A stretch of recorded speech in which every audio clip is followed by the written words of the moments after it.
जय हिंद, जय भारत, भारत माता की जय। मेरे प्यारे देशवासियों, जब हमारा देश गुलाम था, अंग्रेज से लड़ने के लिए सभी जाति सभी धर्म के लोगों ने अथक प्रयास किया, जिसका नेतृत्व महात्मा गांधी, सुभाष चंद्र बोस आदि महापुरुषों ने किया। उस जमाने में भी कुछ ऐसे चमचे थे हमारे देश के अंदर कि अंग्रेज को जाने नहीं देना चाहते थे। उनको बहुत फायदा हो रहा था। अपना इतिहास अगर हम देखते हैं तो हम पाते हैं अंग्रेज को यहाँ बहुत दिन तक रोकने का श्रेय भी मुट्ठी भर चंद लोगों को है। चाहे मुगलिया सल्तनत हो या अंग्रेज का शासन हो, ये 600-700 वर्षों की गुलामी में सब कोई मुखर होकर विरोध नहीं किया था। कुछ लोग उसके मंत्री बन गए, प्रधानमंत्री बन गए, सेना नायक बन गए, कोई तो अपना बेटी बहन भी दान कर दिया, रिश्तेदार बना लिया। दोस्तों, हम उस अतीत में जाना नहीं चाहते। हमारा मकसद ये है कि आने वाले समय में मेरे देश को कोई गुलाम नहीं कर सके, कोई आंख नहीं दिखा सके। इसके लिए दो तरह की धाराएं काम करेगी। आज मैं एक धारा पर बात करना चाहता हूं कि हमारे देश के हर नागरिक प्रतिबद्ध हो जाए, ईमानदारी पूर्वक निष्ठावान हो जाए, मेहनत कश हो जाए और देश के प्रति समर्पित होकर अपने देश को इतना मजबूत बना दे।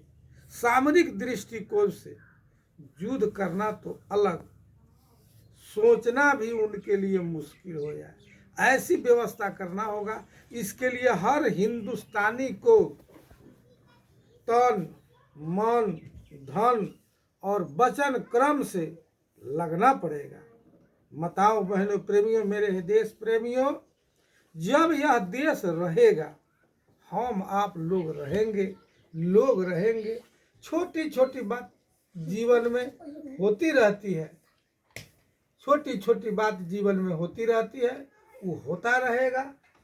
जब घड़ा समूह एक जगह हो जाएगा तो थोड़ा हवा चलेगा तो आपस में टकराएंगे, ऐसा होता ही रहता है।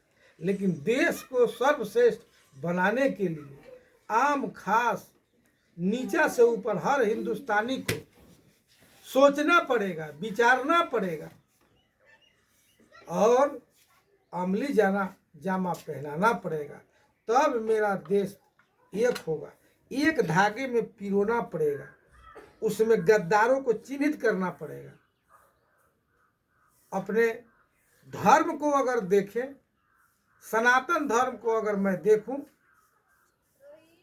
अखंड भारत जिस समय था, आखिर क्या कारण हुआ, ऐसी कौन सी परिस्थिति आई कि हमारा सनातन टूटा, देश विभाजन हुआ, टुकड़ों टुकड़ों खंड में हो गया। एक 370 दफा 70-80 बरस आजादी के वक्त से लेकर आज तक झेलते रहे और भारत के किसी नेता में ये साहस नहीं हो सका, किसी पार्टी में साहस नहीं हो सका कि इसको तोड़े। माननीय प्रधानमंत्री नरेंद्र जी मोदी जी के द्वारा इस कलंक को धोने का काम किया गया है।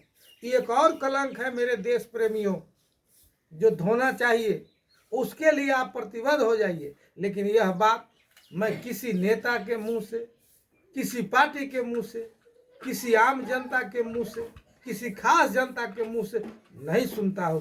पीओ को जो मेरा पाकिस्तान रखे हुए है वह कैसे आएगा, कब आएगा, इस पर विचार करने की जरूरत है। यदि मेरी आवाज़ हमारे देश के राष्ट्रपति प्रधानमंत्री तक पहुँच रही है तो इस पर कोई ना कोई योजना बनाइए, तरीका ढूंढिए और हमको दिलवाइए।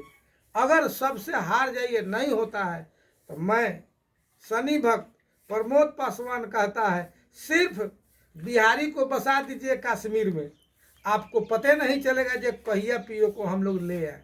कोदारी से छांट कर ले आएंगे, लाठी से मार कर ले आएंगे, तलवार के जोर पर ले आएंगे।